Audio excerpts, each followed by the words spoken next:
evening.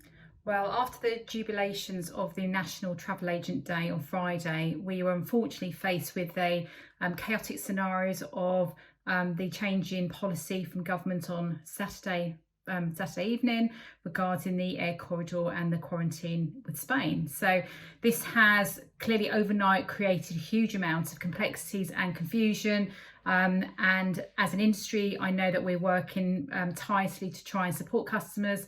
And certainly from our point of view, we have been really non-stop since Saturday evening, working for the members to try and ensure that we put our communications together and that you have as much information as you need to try and work through this madness that we're working through at the moment. So from our point of view, we are continue to be very active. I've today had a further travel coalition group meeting with ATO and the SPAA and a number of other parties working really closely together to try and work through our messaging and our stance with government. So that continues. The biggest concern I have, that there are quite a few, but one of my biggest concerns is the lack of consultation with industry. So I think we'd all agree health and safety is absolutely paramount. That has to come first. We need decisive action, but we absolutely need government to be working with us, or we are going to continue seeing chaotic scenes as we've been seeing over the weekend, where customers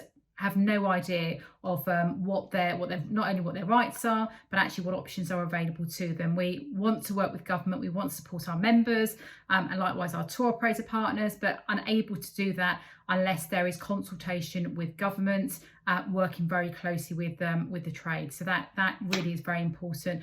So our cooperation with different parties will continue, and we will continue making sure that we're as high profile as we have been across national media, television, radio and paper and print. So that will continue right the way through.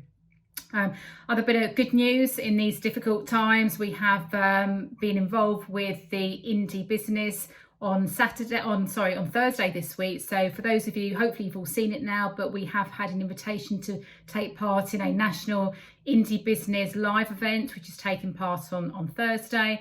And you do need to pre-register for this because your details get featured on their website. So customers will see Advantage as reference point, and they'll be able to go in and find their local travel agent. So if you haven't registered already, we'll include information with today's email, but please make sure you do. It's just another great opportunity to showcase the great service that you offer consumers looking for their independent travel agents. The other point I'd also wanted just to touch on in terms of business travel, so we continue to be very active with our business travel members and working very closely with airlines. Last week I hosted a virtual airline meeting with senior industry airline representatives and talking to them about some of our plans, some of the activity we've been involved with, but we're building our air program, and that we've been doing for the last number of years, and speaking to a lot of members. I know you are very keen to make sure that we can continue to provide you with an air program, particularly these very challenging and very different times. The relationships we've all had with our partners will change without a question of a doubt.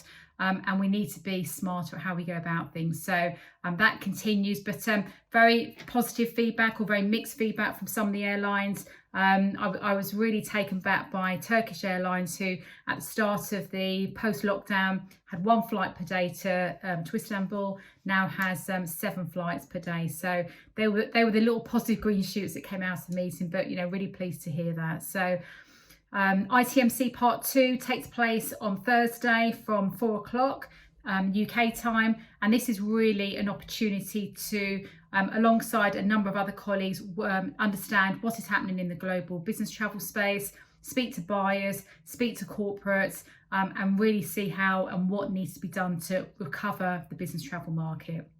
And that's with our partners, a joint conference with our partner Hickory from the US. So that's really it for me today. I just wanted to obviously give you a bit of an overview of where we've been at. Say this weekend feels like it was a long weekend for not the right reasons, unfortunately, having to work through our comms on the announcement that came back Friday night. So that's cast a bit of a shadow and everything, but we will start to recover. We will start to get through this, and actually we need to start co-living, unfortunately, with COVID, and find ways of working with all the different industry bodies and our members. But how do we coexist with COVID? Because we will not give up to it. Certainly won't. So anyway, for me, this evening, have a lovely evening. Do take care, and I look forward to speaking to you very soon. All the best. Bye bye.